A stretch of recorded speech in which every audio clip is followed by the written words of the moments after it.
참 예수님, 성탄 8일 축제 5일인데요. 오늘 일독소 요한 1서에서 계명과 사랑, 또 미움과 사랑 이런 말씀을 하시는데, 특별히 저는 이 일독소에서 요한이 늙음하게 나이가 많이 들어서 글을 쓰게 됐죠. 요한교회 문헌이라고 하죠. 요한복음, 요한 1, 2서 묵시록까지. 예수님이 정말 가장 사랑하는 제자 중에 하나, 요한에게 특별한 애정을 품었는데, 사랑을 너무 많이 받아서 그런지는 몰라도 요한 묵시록뿐만 아니라 요한복음, 요한계 문헌이 특별한 사랑의 계명이고 영의 복음을 알 수가 있어요. 그래서 영의 복음이고 사랑의 복음이라고 해서 현실을 떠나서 이렇게 있는 게 아니라 아주 구체적으로 우리가 살아갈 수 있는 그 힘은 영에서 나온다는 겁니다. 밥을 먹는다. 내가 이제 퍼먹지만 결국은 영에서 이 행동을 함께 하게 하는 거라는 거죠. 그래서 지난번에 제가 말한 영의 언어는 in action이라고 했잖아요. 영적 언어는 허그라고 그랬잖아요. 그죠? 영적 언어를 하는 것은 허그하는 것이고 구체적으로 in action 하는 것이다.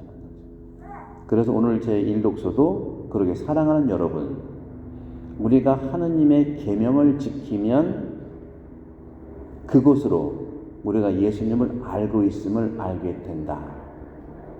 나는 그분을 안다면서 그분의 계명을 지키지 않는 자는 거짓말쟁이고 그에게는 아주 진리가 없다고까지 얘기해요. 구구절절히 이제 우리의 삶의 현실들을 얘기하는데, 그래서 저도 이것을 느끼기 때문에 지난 부활절 때 우리 시드니 한인성당 본당 신앙생활과 봉사에 대한 사목지침서를 마련한 것, 그게 계명이에요. 성경도 방대하고 그리스도교는 2000년, 구약의 3000년인데 그걸 어떻게 다 우리가 내 삶을 올인해서 살기가 녹록지 않은데 그걸 어떻게 다 우리가 하나씩 알겠습니까? 그렇죠?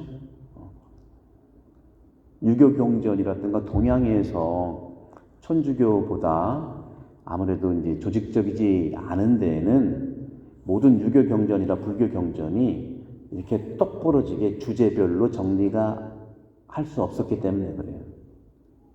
예를 들어서 교만하면 교만에서 쭉 항목으로 얘기하는 게 아니라 뭐 사사함경을 쫙 훑어야 교만하면 이런 것들이 있구나 하고 이제 그 연구를 누가 하냐고 할 수가 없어요. 성경도 마찬가지예요. 성경도 마찬가지. 그런데도 요한은 그래도 마테오라든가 루카라든가 요한 각각의 주제들이 있어요. 그것만 알면 그 방식 읽어갈 수 있다는 겁니다. 그런 것처럼 우리가 이렇게 우리 성당이 굉장히 큰 본당이잖아요. 이런 본당이 없어요, 전 세계에. 그러니까 도로로 얘기하면 10차선인데 거기에 잘 지킬 수 있는 계명이 있어야 돼요. 그 계명이 도로교통법이잖아요. 주차법이고 다 그렇잖아요. 안 지키면 요즘에는 뭐 크리스마스 시즌 연말 연시나 더블씩 뭐 범식금도 걸린다고 그러네. 더블. 그거 왜 그렇겠습니까? 그렇죠? 사람은 똑같아요. 그 계명을 지키는 게 사랑하는 거거든요. 법을 지키는 게 사랑하는 거거든요. 지난번에 우리 어떤 교회 그 교통위반 때문에 코트에 가서 한 말씀 드렸죠. 어떤 사람은 그분은 이제 정말 말씀이 통해서 잘 해결이 됐는데, 어떤 분은 진짜 많은 교통법을 위반했는데 아예 코트에서 라이선스를 완전히 기각시켰대요. 막 없애버렸대요. 왜? 하도 신호위반 스피드를 많이 걸린 기록이 있으니까 당신은 운전면허를 박탈한다. 왜? 운전을 하지 않는 게 생명을 지키는 거다. 그렇듯이 우리 큰 본당도 역시 유사한 부분들이 굉장히 많습니다. 특히 제대 가까이에서 항상 레귤러리 모이는 단체가 그런 부분에 유혹이 많은 거예요. 그건 당연한 거예요. 그러니까 구역도 한 달에 한 번 모이고요. 레지오는 기도하는 거라 레지오도 그럴 수 있고요. 한 달에 한 번 모이는 데는 한 달에 한 번 교통법만 지키면 돼요. 근데 매일 성가해야죠. 매일 또 우리 복사 준비해야죠. 매일 독서해야죠. 그래서 제대 중심으로 모인 그 봉사단체인데 사실 아픔이 굉장히 많은 이유가 그런 거예요.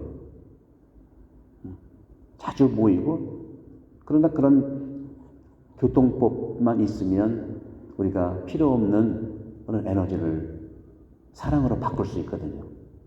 사랑으로 바꿀 수 있다. 그게 저는 오늘 제1독서에서 요한이 얘기하는 걸 완전히 공감하는 거예요. 그래서 지난 4월에 했던 그 사목지침서는 우리 본당의 신앙생활의 성경과 같은 거고 굉장히 여러분 읽어보면요. 좋은데 그게 어쩌라는 거야. 성경 이거 보고 어쩌라는 거야. 똑같은 거야. 그러나 이번에 이제 1월 8일 날 지금 거의 마무리됐고 시행법 아주 더 구체적인 거 제목은 지침과 회칙입니다. 거기에 모든 단체뿐만 아니라 우리 신앙생활에 지침이 되고 또 회칙이 되는 걸 준비를 한 겁니다. 오늘 복음 말씀에 계명을 지키면 그 지침과 회칙을 존중하고 지키는 것이 사랑하는 거예요. 우리는 각자 자기의 지침으로 살아갈 수도 있죠. 내 안에서는. 그러나 둘이 만나는 부부관계에서도 공동 지침이 있어야 되는 거고요. 가정도 마찬가지고 이렇게 큰 공동체는 더욱더 필요한 건데 왜 그러냐? 더 사랑하기 위해서요. 그런 점에서 오늘 일독서의 내용이 다 오늘 지침과 회칙의 그런 정신을 잘 반영하고 있어서 참 기쁩니다. 내가 여러분에게 쏘 보내는 것은 계명이라고 말씀하죠. 어둠이 지나고 참빛이 비치는 거라는 거. 빛 속에 있다고 말하면서 성당에 참여한다고 하면서 비슷해요? 자기 형제를 미워하는 사람은 빛 속에 있다고 말하면서 자기 형제를 미워하는 사람은 아직도 어둠 속에 있는 자입니다. 우리가 신앙생활을 하기 위해서 미워하려고 하는 건 아니잖아요. 그럼 들어와서 보면 그런 일이 생겨요. 그래서 계명을 지키자는 겁니다. 우리가 특별히 나쁘고 우리가 좀 이상한 게 아니에요, 정말. 그런 점에서는 나라가 크면 클수록 도로가 크면 클수록 그런 지침을 지키는 거죠. 그죠? 오늘 루카복음 시메온에 대한 얘기고 여기서 정결례 날이 되자 아기를 봉헌하려고 왔는데 주님의 율법에 태를 열고 나온 사내 아이는 모두 주님께 봉헌해야 된다. 모든 이스라엘 백성들은 주님께 봉헌돼야 돼요. 왜? 하느님께 속한 사람이기 때문에 그래요. 하느님에 속한 사람은 다 봉헌돼야 되죠. 그것이 바로 그럴 때 우리는 안전할 수 있어요.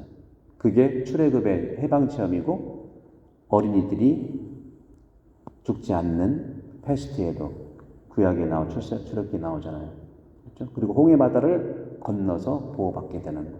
결국 세대의 의미도 이날에 있는 거죠. 그런데 두 가지 모든 사내 안에는 주님께 봉헌돼야 되고 또 한 가지는 제물을 바쳐야 되는데 그 제물이 산비둘기 한 쌍이나 어린 집비둘기 2마리 아주 작은 거예요. 양과 염소까지도 아닙니다. 아주 작은. 이건 어떻게 볼 거냐. 우리도 역시 주님께 봉헌된 사람으로서 제물을 바쳐야 되는데 작은 것들이 우리 신앙생활의 제물이라는 겁니다. 성호경 하나 긋는 거. 그리고 내가 성경책 하루 한 1분 읽는 거. 그리고 내가 신앙생활에 있어서 하루에 한 번이라도 아침 기도하는 거. 성호경 하나만 읽어도 그것은 봉헌 제물이죠. 이렇게 우리는 큰 것이 아니라 내가 할 수 있는 작은 것들로 모아지는 그것이 주님께 봉헌이 되는 거다. 제물이 되는 거다. 하면서 시메온의 모습을 드러냈는데, 시메온도 바로 자기를 봉헌하고 주님께 속한 사람의 전형이에요. 주님께 속한다는 것은 내 뜻이 아니라 영에 이끌리는 사람을 얘기한다. 영에 이끌린다는 것은 바로 그만큼 영의 눈으로 세상을 볼 수 있는 사람을 얘기해요. 어떤 거 받았다, 뭐 받았다, 존중해야 돼요. 받았다고 되는 게 아니라 받은 걸 통해서 영에 이끌리는 사람으로서 하느님의 시선으로 나도 바라보고 상대방도 바라보고, 이게 식별이고 성찰이 그런 거예요. 말이 어려서 그랬지 이겁니다. 영에 이끌리는 사람은 다 축복을 줄 수 있고요. 오늘 쭉 그 내용이 영에 이끌리는 사람의 전형을 오늘 누가복음은 나오는 것이죠. 우리 영에 이끌리는 사람, 축복의 언어로 세상을 바라보고 전달하는 것, 그리고 계명을 잘 지킬 수 있는 그러한 축복을 받아들이는 것이 오늘 복음에서 우리에게 주신 선물로 보고요. 여러분들 기도해 주시기 바랍니다. 우리 본당은 정말 역량도 많고 굉장히 사람들의 영적 신앙이 대단한 분들입니다. 다만 계명을 지킬 때 그 역량이 훨씬 더 사랑의 에너지로 드러난다는 것. 나 혼자 잘하지 중요하지만 계명을 지키는 것, 지침과 해칙을 소중히 여기고 하는 것. 오늘 제1독서에서 말하는 그런 말씀을 잘 들었습니다. 어둠 속에서 살아가면서 자기가 어디로 가는지 모르는 그 삶이 아니라 눈을 크게 떠서 사랑하는 그리스도인의 삶이 되기를 축복합니다.